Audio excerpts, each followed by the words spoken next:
May mga season po sa buhay natin na china-challenge ni Lord ang ating pinansyal. Yan po yung topic natin about provision. Minsan naantig yung puso natin na magbigay sa mga nangangailangan, mag-donate sa church, o magbigay sa mga nasalanta ng bagyo. Kung may extra, okay lang naman siguro. However, ang challenge, kung walang-wala ka na o nag-iisa na lang, challenge ka pa ni Lord na ibigay ito. Ganun po nangyari sa Genesis 22. Sinubok ng Diyos itong si Abraham na ialay ang kanya nag-iisang anak, yung kanila ni Sarang anak na si Isaac, na ialay ito sa Panginoon. Ang bigat na to, sumunod si Abraham. The following morning, sunod agad siya. Paakyat sila ng bundok. Tinatanong na siya ni Isaac, Ama, nandito na yung panggatong, nandito na yung panggawa ng apoy, pati kutsilyong pampatay sa tupa. Pero nasan yung tupa? Nasan yung iaalay natin? Ang sagot ni Abraham, God Himself will provide. At nang naakit na nga nila yung bundok, akma nang papatayin ni Abraham ang kanyang anak dahil naigapos na niya and all, may isang boses mula sa langit, pinigilan siya at sinabing, huwag mong gawin yan sa anak mo. At totoo nga, sa tamang oras, sa tamang lugar, nag-provide ang Panginoon. May isang ram o yung tupa na naipit sa isang damuhan,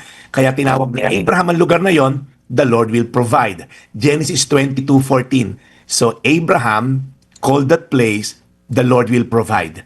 And to this day it said, on the mount of the Lord, it will be provided. Pansinin niyo po hindi nag-provide ang Diyos bago sila umakyat. Hindi nag-provide ang Diyos habang sila'y umaakyat. Hindi niyo nakita na lang sa gitna ng bundok, ito na pala no? The provision of the Lord was revealed on top of the mountain. Sa lugar ng obedience, sa lugar ng surrender, sa lugar ng pananampalataya. Minsan, gusto nating makita ang provision ng Diyos bago tayo sumunod. Lord, kapag may pera na, susunod ako sa iyo. Okay, Lord, kapag sure na lahat, magtitiwala ako.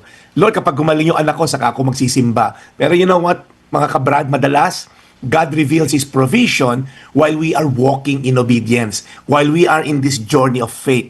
Kaya kung nasa bundok ka man ngayon ng testing of your obedience kay Lord, gusto mo ng mga liwa, gusto mo ng mandaya, gusto mo ng manggancho, gusto mo ng mang-scam, okay?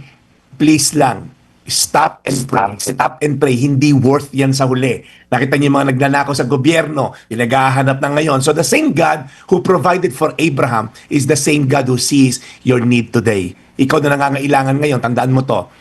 Kung may pinapagawa sa iyo ang Diyos, may puprovide din ang Diyos. Where God guides, He always provides.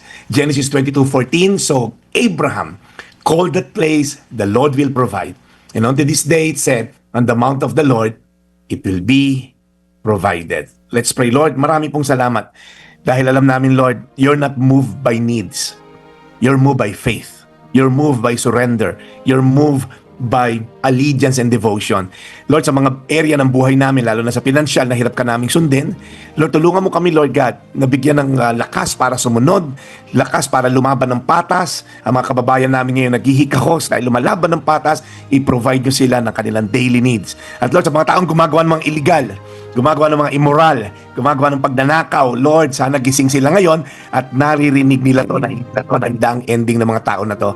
Hindi worth it na gumawa ng pera sa maling pamamaraan dahil sa huli, sabi mo, ito'y sumpa hanggang sa susunod at susunod at susunod na henerasyon. So tulungan niyo, Lord God, ang aming mga kababayan magtiwala sa iyo sa pangalan ni Jesus. Amen. Today's Reflection with Pastor Jeff Eliscopides.